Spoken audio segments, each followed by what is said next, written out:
வளையல அரைச்சு தொண்டையில தான் நினைச்சு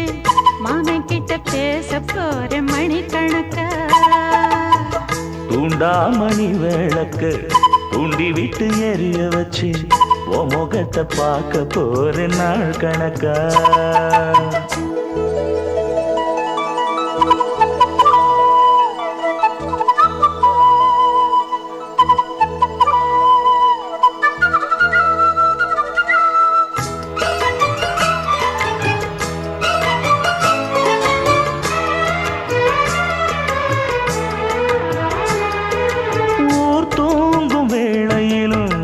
தூங்க போனதில்லை ஒன்னாலதான் கண்ணு ஒன்னாலதான்